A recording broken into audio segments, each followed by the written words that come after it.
Hi, I'm Emily, and I am here with Maya Murphy's attorney, Lauren McDonald. Attorney McDonald practices at Maya Murphy's Westport, Connecticut office and is admitted to practice law in both Connecticut and New York. My question today for Attorney McDonald is, how do students with disabilities prepare for post-secondary education and obtain appropriate accommodations? Once a student is at the post-secondary education level, there is no legislation that entitles students to the same level of academic support that students receive in high school. This means that if a student has an individualized education program or IEP, Section 504 plan, or any accommodations or modifications, they will not necessarily transfer into the college setting. Many students mistakenly believe that their IEPs will entitle them to similar services in college.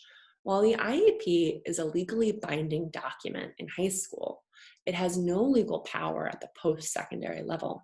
Actually, the determination of disability status in college is different than what it is in high school.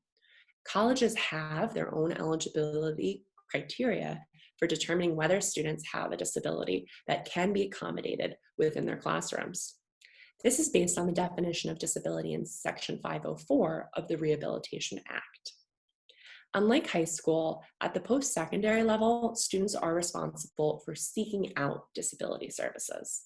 In college, students are responsible for themselves. Professors are not responsible for identifying a student's disability. Moreover, professors will not communicate with school counselors, administration, or family members on the student's behalf. Further, students cannot rely on family members to help them get support for a disability in college. Rather, students have to advocate for themselves and seek out help if necessary. In particular, this includes getting the college to recognize a student's disability and accommodate it. Post-secondary programs may request documentation of a disability.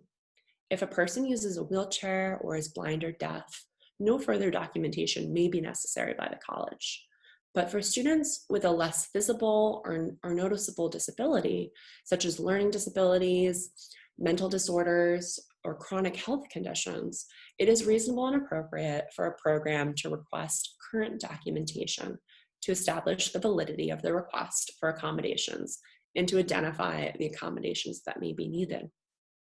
If post-secondary school students do not require any accommodations, they can choose to keep information about their disability private from the school. However, if they do need accommodations because of their disability, students must disclose the disability, as a post-secondary program cannot provide any service, modification, or accommodation when it does not know one is required for the student. This process is often facilitated by an office for students with disabilities, which works with the student to make reasonable modifications or provide appropriate services in a timely manner. A post-secondary program may not discriminate on the basis of disability. It must ensure that the programs it offers, including extracurricular activities, are accessible to students with disabilities. Post-secondary programs can do this in a number of ways. For example, by providing architectural access, providing aids and services necessary for effective communication and accommodations, and modifying policies, practices, and procedures.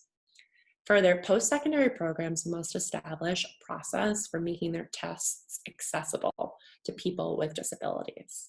Examples of appropriate accommodations may include allowing a student extended time to complete a test or providing a distraction-free space, sign language interpreters, readers, or alternative test formats.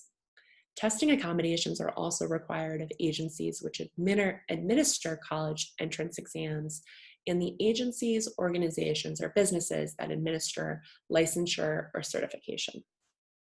A school's 504 coordinator, as well as an ADA coordinator or disability services coordinator, are employed by the school to assist students when they feel that the school is discriminating against them. Additionally, each school will have informal and formal processes for dealing with discrimination complaints.